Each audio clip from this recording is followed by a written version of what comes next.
The scent of baby powder and passive aggression hangs thick in the air. Laughter tinkles high and false, like cheap wind chimes in a hurricane. My sister, beaming, cradles a tiny pink onesie, her belly a proud, swollen planet. And my mother is a sun, orbiting only around the sister planet, her face alight with a devotion I've never seen aimed in my direction.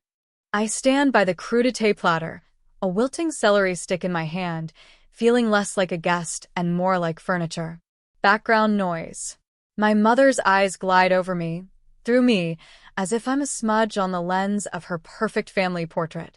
She's talking loudly about nursery colors, about future school districts, about the sheer miracle of this baby, this grandchild, this branch on the family tree that actually matters. My husband stands a little behind me, a silent, steady presence. His hand finds the small of my back, a quiet anchor in this room full of swirling, indifferent faces. He doesn't say anything, just the warmth of his palm through the silk of my dress, a silent acknowledgement of the icy void I'm staring into. The air conditioner hums, but I feel a cold radiating from the center of the room, from the laughter I'm not a part of, from the woman who gave birth to me and yet acts like I'm a stranger who wandered in looking for the bathroom. This is it. The family gathering I knew would be this way. The one where I am the ghost at the feast, the footnote in the family saga. The one where every smile, every coo over a tiny booty, feels like a spotlight highlighting my own perceived emptiness. My mother doesn't just ignore me. She actively edits me out of the scene.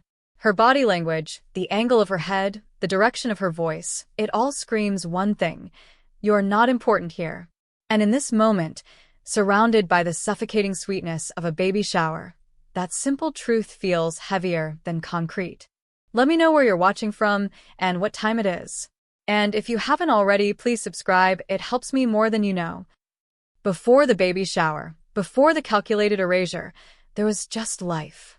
A life that felt, for a long time, like a quiet hum in the background.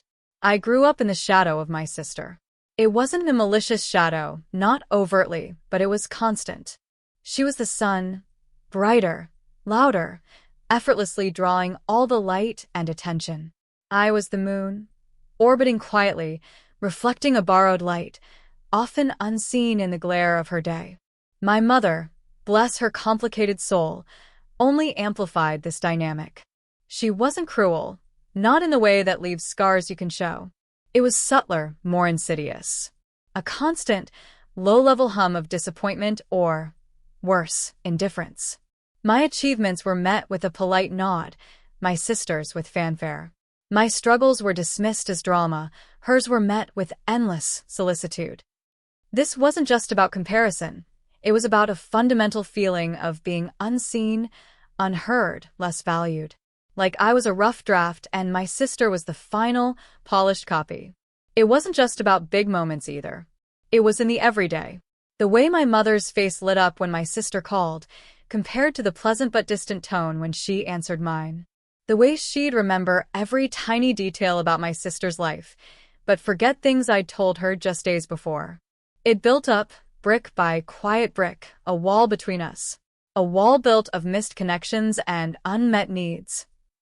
As I got older, I stopped trying so hard to scale that wall.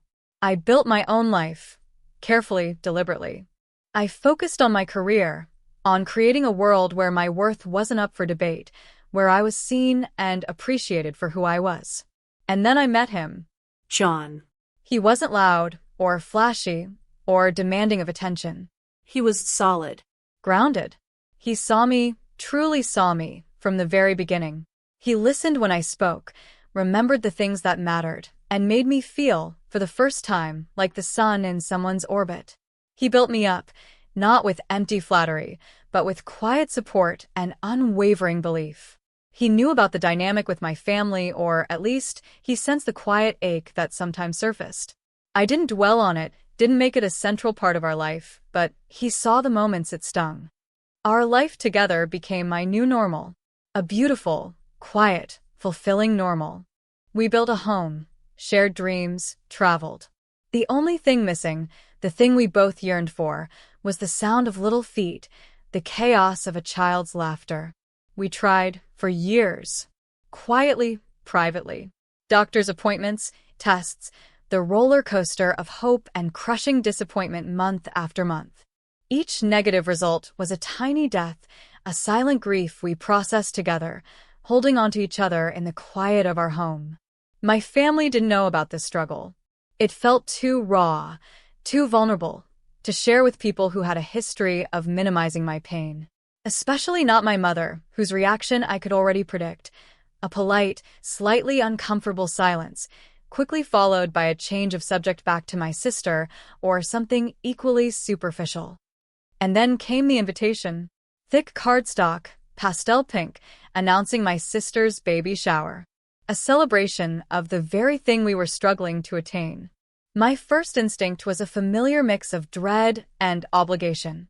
Family events were a minefield, but there was also a tiny, persistent flicker of hope. Maybe this time would be different? Maybe the joy of a new baby would soften the edges, melt some of the ice? Maybe, just maybe, my mother would look at me and see her daughter, not a comparison. John saw the hesitation in my eyes. He just held my hand and said, "We'll go. Together. And we'll leave when you're ready." His calm certainty was a lifeline. So, I RSVP'd yes.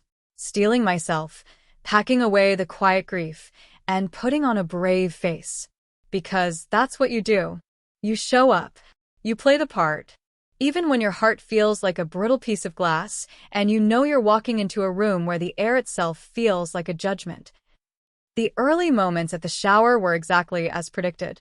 A receiving line of distant relatives and my sister's friends, offering polite smiles and awkward small talk. The air buzzed with excitement, but it felt directed, focused on the glowing mother-to-be. My mother was everywhere, orchestrating, mingling, basking in the reflected glory of her impending grandmotherhood. She greeted John warmly, a brief, practiced smile, acknowledging his presence as my accessory. To me, she offered a quick, almost imperceptible nod. "You're here," she said, a statement of fact, not a greeting. Then she turned back to a cousin, launching into an anecdote about my sister's morning sickness. I tried. I really did. I approached her when she was momentarily alone near the gift table. "The decorations are beautiful, Mom," I offered genuinely. She glanced at them, then back at a list in her hand. Yes, Sarah did a wonderful job. Very particular, our Sarah. This shade of pink had to be just so. My comment, my attempt at connection, dissolved into a monologue about Sarah's meticulousness. I stood there for a moment, feeling the familiar prickle behind my eyes, before retreating towards the quieter corner where John was making polite conversation with a distant uncle. Later, during the gift opening, the dynamic intensified. My mother sat right beside my sister, cooing over each tiny item, narrating the provenance of hand-knitted blankets from great-aunts, explaining the significance of family heirlooms repurposed for the nursery. Every, "oh, how precious," was a tiny hammer blow against the fragile shell of my composure.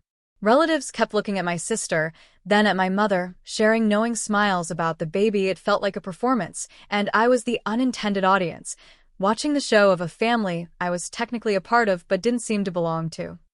Someone, an older cousin I barely knew, leaned towards me during a lull. "And you?"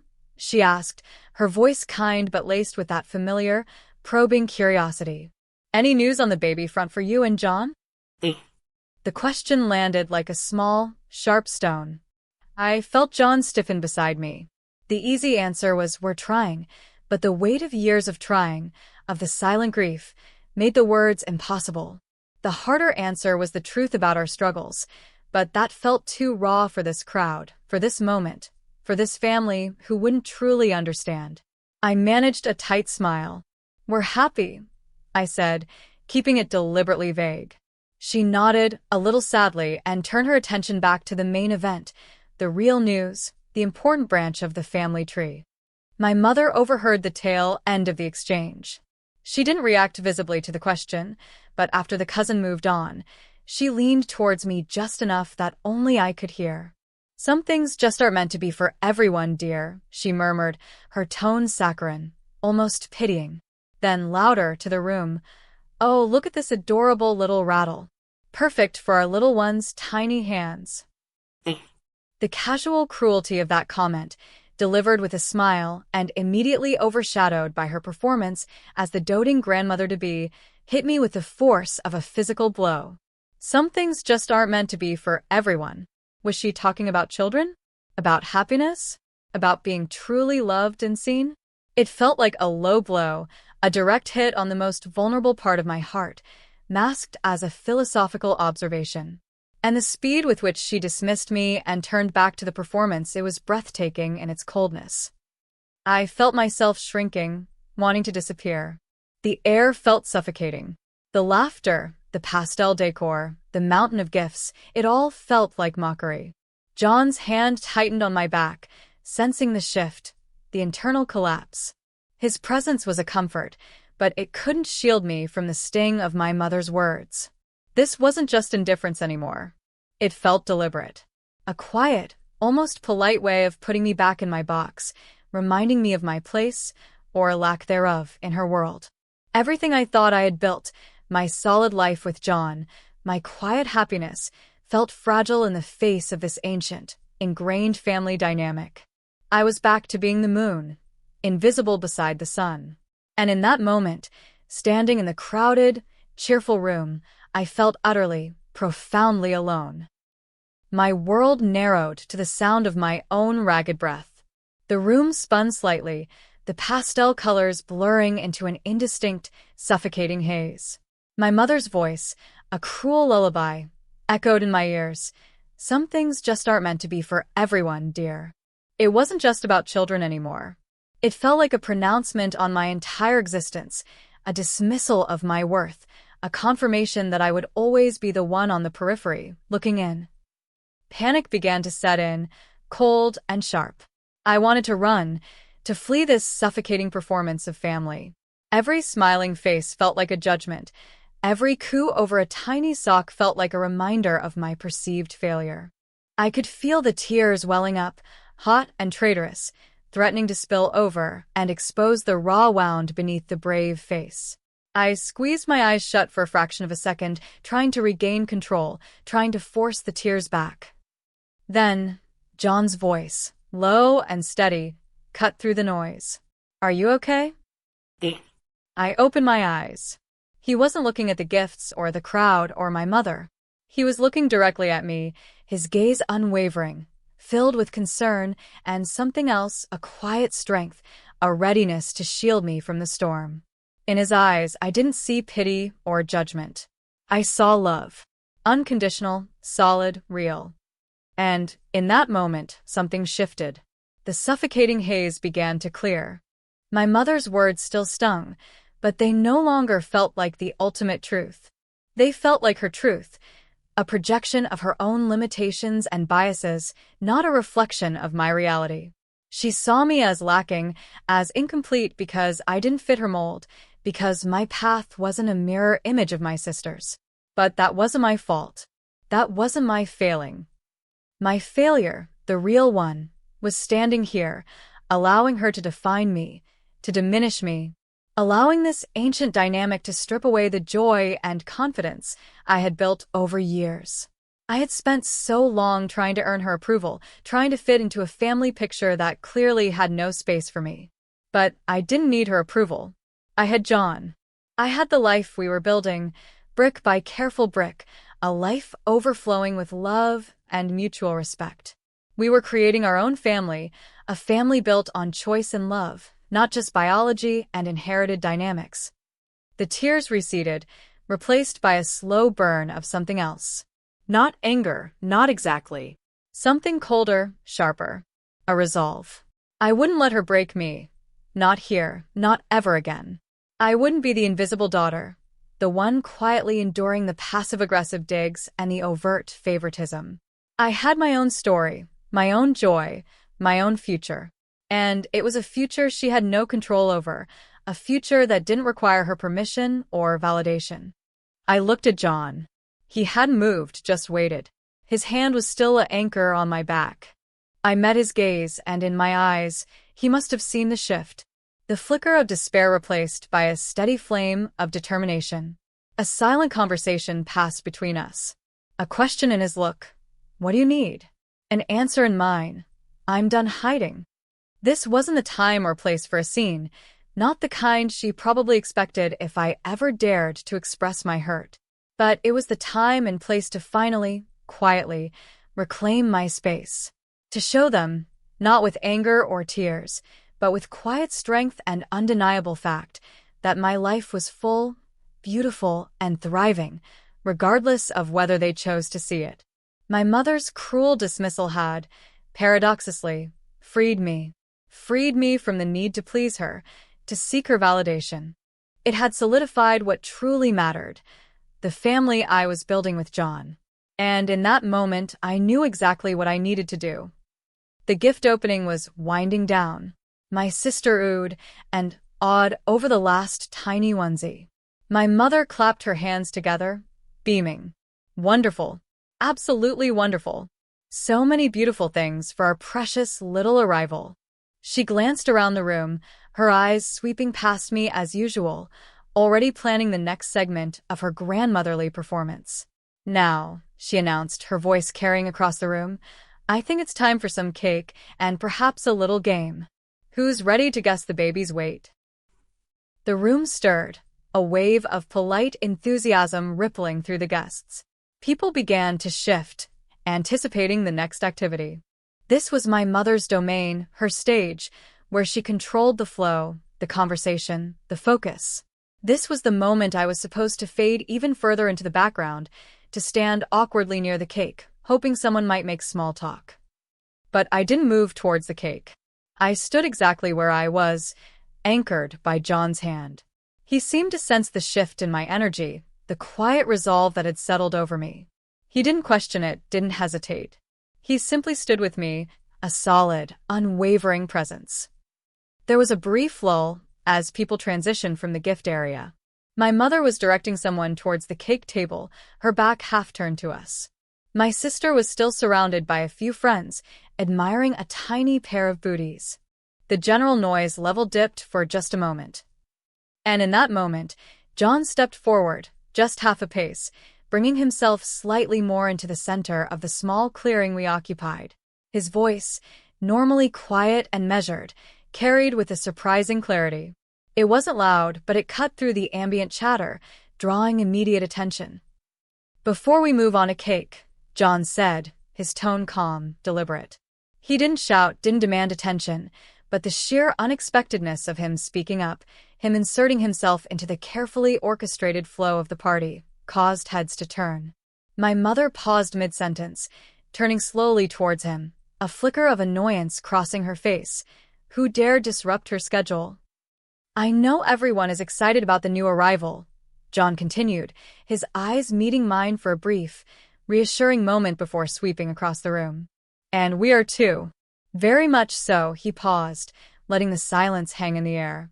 My mother was watching him now, her expression a mixture of confusion and impatience. My sister looked up, a questioning look on her face.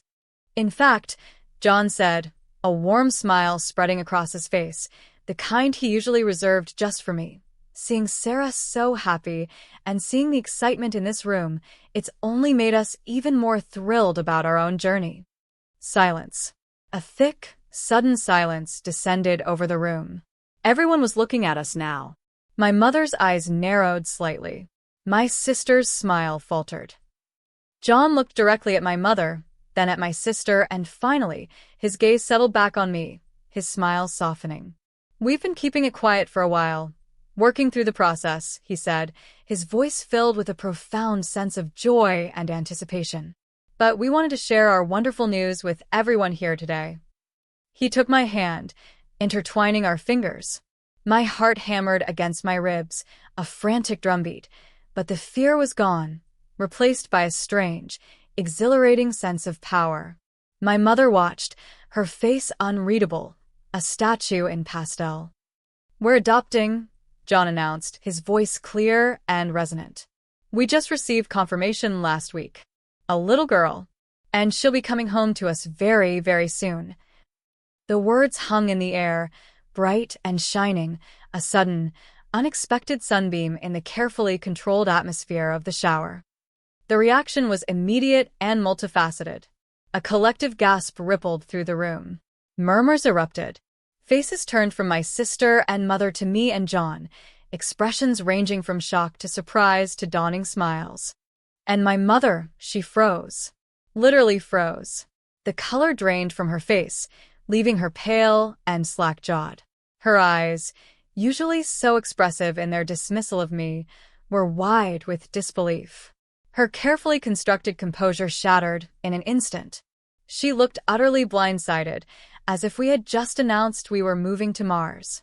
The control she had held over the room, over the narrative of the day, evaporated. All attention, all focus, swung violently away from her and my sister and landed squarely on us on our news. My sister looked stunned, then a flicker of something unreadable crossed her face before she managed a hesitant, "Oh, wow. That's amazing," but her voice lacked the genuine warmth she'd used minutes before for a baby rattle. People started coming towards us, offering congratulations, asking questions. "A little girl? How old? How exciting! When is she coming home?" The noise level surged, but this time it was centered around us. My mother stood frozen, isolated in the sudden eddy of shifted attention. She tried to speak, her lips moving, but no sound came out. The carefully curated image of the radiant grandmother-to-be, the center of the universe, crumbled before everyone's eyes. The plot twist wasn't just the adoption. It was the timing, the delivery, the undeniable reality that my life, the life she had deemed less important, was expanding, thriving, bringing a new branch to the family tree she had tried to prune me from. And the sheer, undeniable joy radiating from John and me was a stark contrast to the carefully managed performance that had preceded it. In her quest to make me invisible, she had completely missed the beautiful, powerful reality of the family we were building, a reality that, when finally revealed, completely eclipsed the narrative she thought she controlled. The room was a blur of sudden attention, a whirlwind of congratulations and excited questions. People I hadn't spoken to all afternoon were crowding around us, their faces alight with genuine curiosity and warmth. "A little girl? That's wonderful. How long have you known? What an amazing journey." My mother remained frozen for a moment longer, her face a mask of disbelief, before a semblance of control flickered back into her eyes. She plastered on a smile, a brittle, fragile thing that didn't reach her eyes, and pushed her way towards us through the crowd. "Well," she said, her voice just a little too loud, a little too bright. "Well, isn't that lovely?" The word lovely, in her mouth, sounded vaguely distasteful, like spoiled milk. "Adoption," she mused, as if encountering the concept for the first time. "Yes, that's certainly a path." She tried to regain control of the conversation, steering it towards the logistics, the practicalities, anything to pull it away from the emotional core of our news. "Is it a foreign adoption? Is it expensive? Have you thought about schooling? What about genetics?"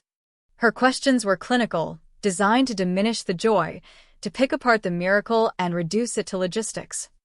But the momentum had shifted. People weren't interested in the dry details she was offering. They were looking at me, at John, at the pure, unadulterated happiness radiating from us. They saw the genuine love and excitement in John's eyes as he spoke about preparing the nursery, about reading stories to our daughter. They saw my own quiet joy, the tears that finally escaped, but these were tears of relief and happiness, not sorrow. My sister, bless her, seemed caught between her mother's palpable discomfort and the genuine warmth of the other guests. She offered another hesitant congratulations, a small, uncertain smile. The focus had completely shifted. Her pregnancy, the center of attention for months, was suddenly sharing the spotlight, and not by her choice. But unlike my mother, she didn't seem actively resentful, just a little lost in the unexpected turn of events. My mother kept trying to steer the conversation back to the baby shower's original purpose, back to her grandchild, her moment. "Now, about this cake," she'd say, but the room was buzzing with adoption talk. People were sharing stories, offering advice, their focus undeniably on us. Her carefully constructed hierarchy of importance had been dismantled in less than 2 minutes. John, ever steady, fielded the questions with grace and quiet confidence. He didn't need to brag about his status. His wealth was simply the quiet engine that had allowed us to navigate the complex adoption process with fewer logistical hurdles to provide the best possible home. His presence alone, commanding quiet respect and radiating genuine happiness for our news, was a powerful counterpoint to my mother's strained performance. He didn't need to say, "I'm a billionaire who loves your daughter unconditionally, and we're building a beautiful family she tried to pretend didn't exist." He just was it. And that was enough. After about 20 minutes of this beautiful, unexpected chaos, where I was the center of attention for all the right reasons, I felt a sense of peace settle over me. Not vengeful triumph, but a quiet, deep satisfaction.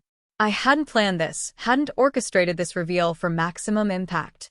It had just felt like the right moment, the moment my mother's cruelty had finally snapped the cord that tied me to seeking her approval.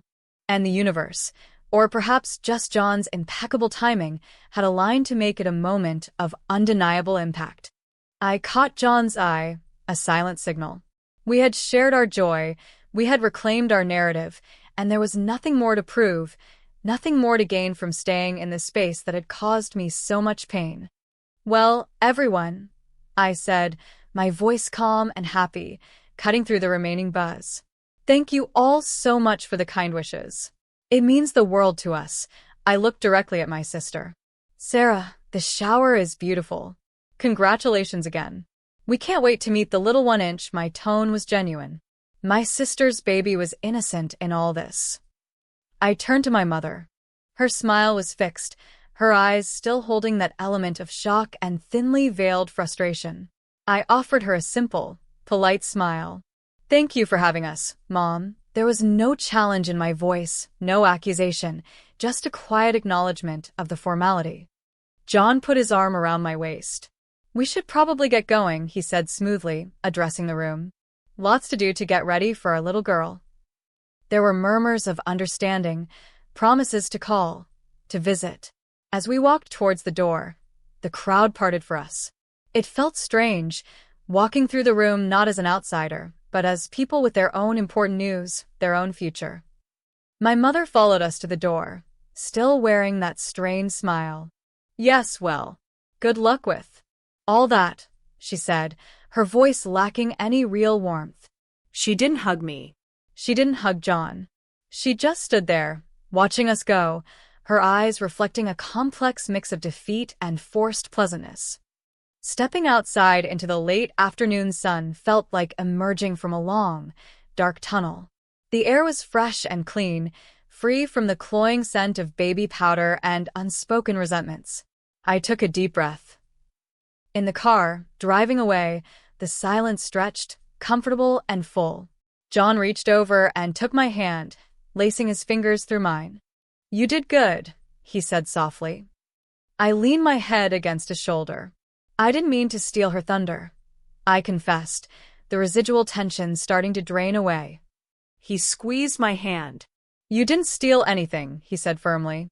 "You just finally got your moment. You shared your happiness. That's not stealing. That's just existing." Loudly. We drove in comfortable silence for a while, the city lights beginning to twinkle around us as dusk settled. The raw hurt from earlier, the familiar sting of being overlooked, was still there, a faint echo, but it was now overshadowed by the immense joy and anticipation of our own journey. My mother's reaction had been shocking, even predictable in its self-centeredness, but it no longer held the power to devastate me. Seeing her blindsided wasn't the victory. The victory was the realization that her opinion, her validation, no longer mattered. My happiness, my family, my worth, they were independent of her. The baby shower, intended to celebrate one life, had become the stage for the quiet, powerful revelation of another. Our adoption wasn't a consolation prize for not having biological children. It was our chosen path, our joy, the beautiful way we were building our family. And sharing it, In that room full of history and hurt had been an act of liberation. It wasn't about proving anything to my mother or sister. It was about finally, truly, owning my story, my happiness, and the incredible future John and I were stepping into together. The sting remained, the sadness of a family dynamic forever fractured, but it was tempered by the overwhelming sense of hope and the quiet knowledge that the most important family, the one built on love and mutual respect, was waiting for us at home. If this story hit close to home, I'd love to hear your version. Drop a comment with where you're listening from and what time it is. Thanks for being here. Subscribing helps bring more of these to life.